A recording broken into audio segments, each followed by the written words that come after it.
sa iyo, Panginoon. Noong panahon iyon, sinabi ni Jesus sa mga tao, "Sinisindihan ba ang ilawan para itago sa ilalim ng takalan o kaya sa ilalim ng higaan? Hindi ba upang ilagay sa talagang patungan? Walang nakatago na di malalagad at gayon na di magugunyag. Ang may pagdinig ay makinig." At inilutong pa niya, "Unawain mo mabuti ang narinig. Ang panukat na ginagamit ninyo ay siya rin gagamitin sa inyo ng Diyos at higit pa.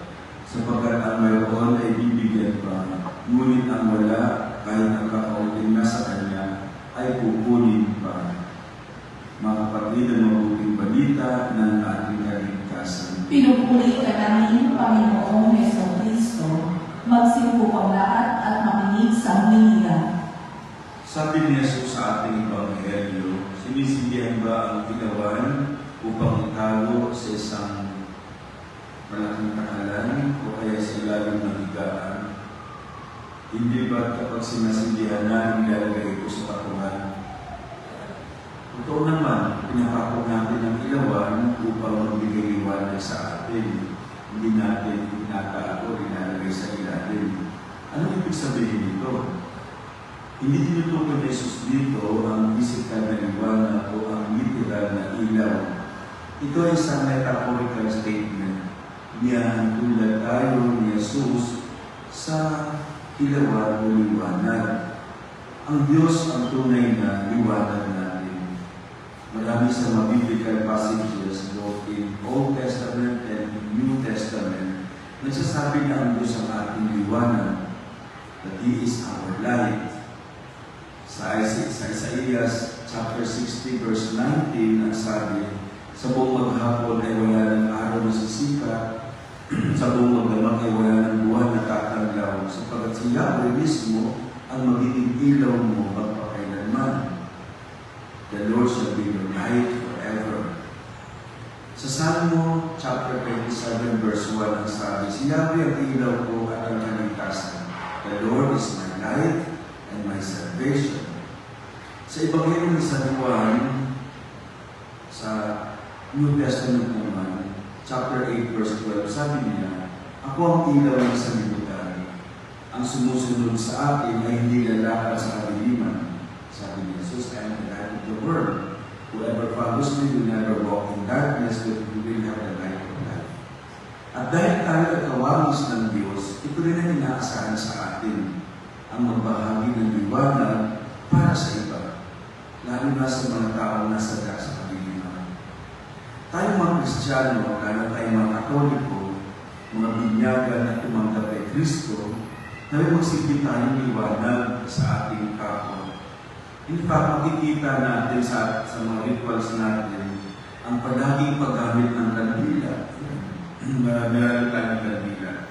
Kandila na kasindi, gaya na sa sakramento ng binyag, di ba? Meron tayong kandila na ako.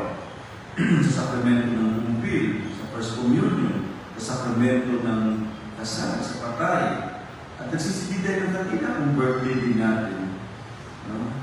O kaya kapag hindi tayo hinihiling, nagsisimba tayo, nagsisindi tayo ng kandila.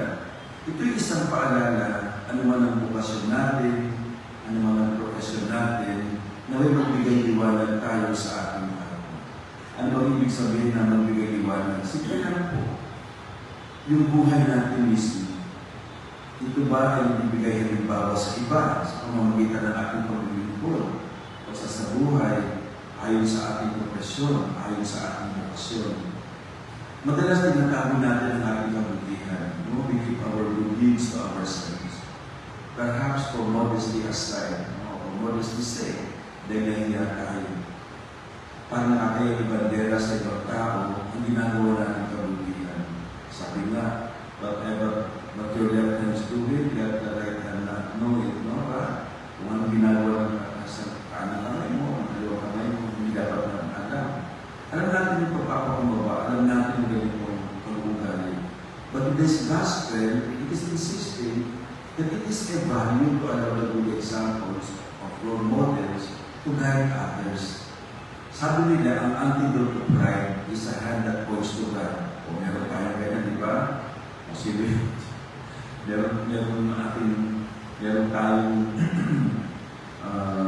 picture tayo, Portugal. No? Sabi ng antidote daw, it is a pride, no, na kapag tayo ay napapakita ng ating mga kabutihan, pero maganda yung magpakita rin naman tayo. 100 points to heaven, hindi sa atin nakaturo. And we say, to God be the glory. Kapag tumuro tayo sa taas, sa Kanya ang glory, no? To God be the glory. Kapag tayo masyadong pinupuri dahil sa ating galing at sa ating kakayahan, mas maganda sabihin natin, to God be the glory. No? Kapag pinupuro sa atin ng mga tao, pinupuro sa ating mga kabutihan, ituro natin sa taas kasi sa Kanya mananggagaling. And we say, to God be the glory.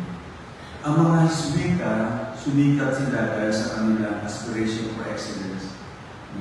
They always aim for the greater and never settle for mediocrity. Kaya ang motto nila, ad maiore Dei Gloria. Ibig sabihin, for the greater glory of God. Kahit na they excel in their fields, kahit na naging mahusay sila sa kanilang profession, they still give credit to God. Sana wag lumaki ulo natin. Sana kung naman ang kakayahan natin, lagi natin isipin, ito ay bigay sa atin ng ating Panginoon. Ito ay mula sa Kanya. Lahat ay nagmula sa Kanya. Sabi nga na, para tayo masana. Kapag naputol tayo, nalayo tayo sa Kanya, wala tayong magagawa. Diba? Apart from me, you can do nothing. Kaya kailanman at saan man, ang lahat ng paranaan ay dapat sa Kanya. Kaya pakita natin yung kabutihan sa iba upang maging gabay-iwanan tayo para sa ibang bansa, para sa ibang nasa kadiliman. Now, sabi sa pagkagulo ng ating Ebanghelyo, unawain mo mabuti ang narinig. Sa English, take care of what you hear. Bakit? Why such emphasis on hearing? Kahapon ang Ebanghelyo natin, kung simba tayo, ay talinghaga tungkol sa maghasik. Diba? The parable of the sower. Kasi po, it is through hearing that the life-giving word is planted in our hearts. At alam natin na may dalawang bahagi ng misa, yung sacrament of the word and the sacrament of the Eucharist. Kapag tayo ay tunay nakikinig sa salita ng Diyos, lalo na sa misa, pinapaunawa sa atin. And when we listen to the word of God, taking it to heart, naliliwanagan tayo.